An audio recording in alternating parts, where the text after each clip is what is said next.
Assalamualaikum warahmatullahi wabarakatuh. Perkenalkan, nama saya Nahila Ashifa Amani dengan NIM 240510147. Saya akan menjelaskan tentang hukum perdata yang telah diberikan oleh Pak Muammar SHMH. Yang pertama itu ada bab 1, pengertian. Pengertian hukum perdata menurut isinya dapat dibedakan menjadi dua macam, yaitu hukum publik dan hukum privat. Kata perdata berasal dari kata pradoto yang berasal dari bahasa Jawa kuno, yang berarti bertengkar atau berselisih, sehingga secara literalistik dapat dikatakan bahwa hukum perdata adalah hukum pertengkaran atau hukum perselisihan. Beberapa pakar hukum memberikan pengertian hukum perdata, antara lain seperti berikut. 1. Mr. L.G. van Apeldoorn. Hukum sivil adalah peraturan-peraturan hukum yang mengatur kepentingan seseorang. Pelaksanaannya terserah kepada maunya yang berkepentingan sendiri. Yang kedua ada dari Prof. Mr. E.M. Majors. Hukum perdata adalah hukum yang mengatur hak-hak yang diberikan kepada perorangan individu yang diserahkan sepenuhnya untuk menetapkan kepada mereka. Apabila ia mempergunakan hak-hak itu sepenuhnya dapat melulu memperhatikan kepentingan sendiri.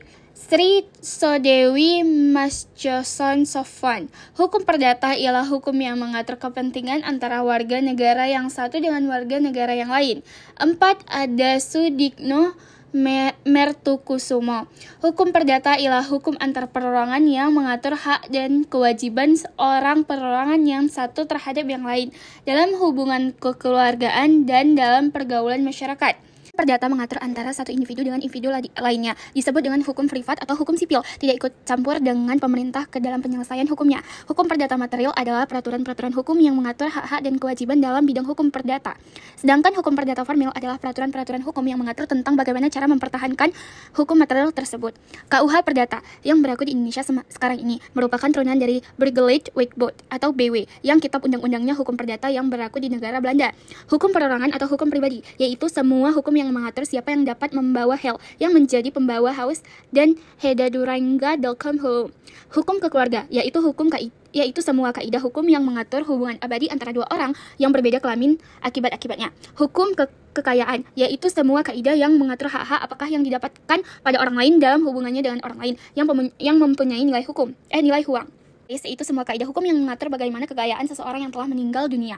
Terus kita akan memasuki bab 2, yaitu hukum perorangan. Subjek hukum, Recht subjek. Menurut Algra adalah setiap orang mempunyai hak dan kewajiban yang menimbulkan wewenang hukum, Recht bevoegdheid. Sedangkan pengertian wewenang hukum itu sendiri adalah kewenangan untuk menjadi subjek dari hak-hak. Subjek hukum adalah segala sesuatu yang pada dasarnya memiliki hak dan kewajiban dalam lalu lintas hukum. Subjek hukum dibedakan menjadi dua macam, yaitu manusia, naturlich person, dan badan hukum, Recht person. Kewenangan hukum, Recht bevoegd. Kewenangan hukum adalah kewenangan untuk menjadi pendukung, mempunyai hak dan kewajiban dalam hukum.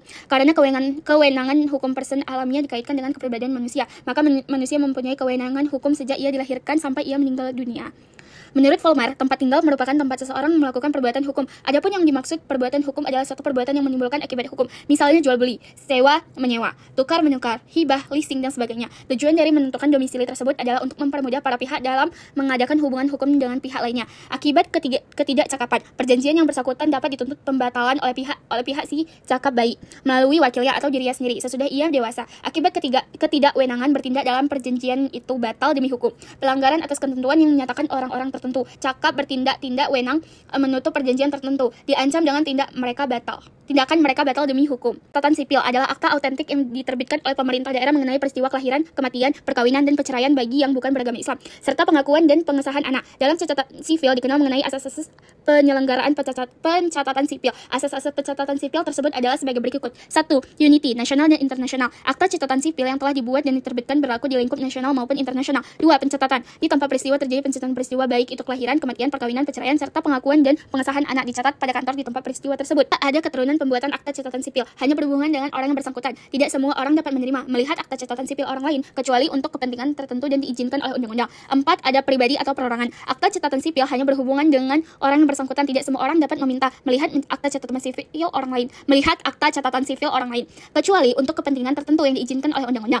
5. Berlaku sepanjang masa. Akta catatan sipil selaku alat bukti yang sah, berlaku sepanjang masa dan disimpan dipelihara serta sebagai dokumen negara selama-lamanya. Bab 3 ada badan hukum. Badan hukum dalam bahasa Indonesia diartikan sebagai organisasi atau perkumpulan yang didirikan dengan akta yang autentik dan dalam hukum diperlakukan sebagai orang yang memiliki hak dan kewajiban, atau disebut juga dengan subjek hukum. Subjek hukum adalah ilmu. Subjek hukum dalam ilmu hukum ada dua, yakni orang dan badan hukum. Disebut sebagai subjek hukum oleh karena itu orang dan badan hukum menyandang hak dan kewajiban hukum. Pada dasarnya suatu badan atau perkumpulan dapat disebut dengan suatu badan hukum jika telah memenuhi syarat berikut. 1. Adanya harta kekayaan yang terpisah dari kekayaan orang perorangan yang bertindak. 2. Adanya suatu tujuan tertentu. 3. Adanya suatu kepentingan sendiri dari sekelompok orang. 4. Adanya suatu organisasi yang teratur. Mengenai perwujudan badan hukum, sudah berabad-abad lamanya menjadi perselisihan dan perjuangkan pendapat dari para ahli hukum.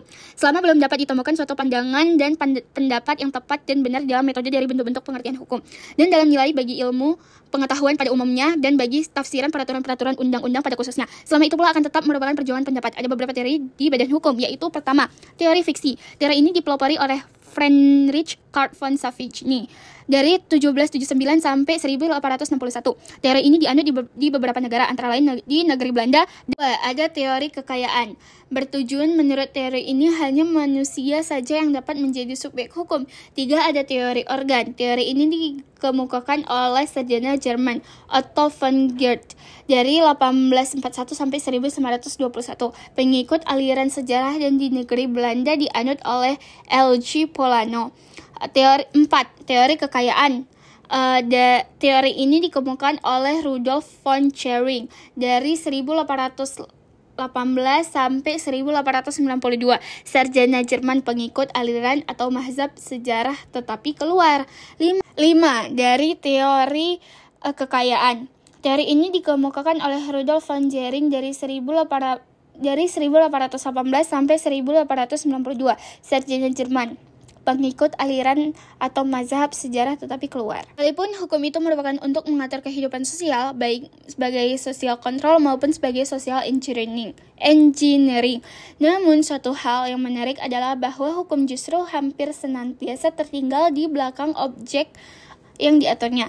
Pada sisi yang lain, kemampuan hukum untuk mempengaruhi dan mengubah tingkah laku masyarakat juga. Ada beberapa hambatan, ada bidang-bidang yang dengan mudah menerima pengaruh perubahan yang dikehendaki oleh hukum, sedangkan bidang-bidang lain ada yang sulit menerima perubahan.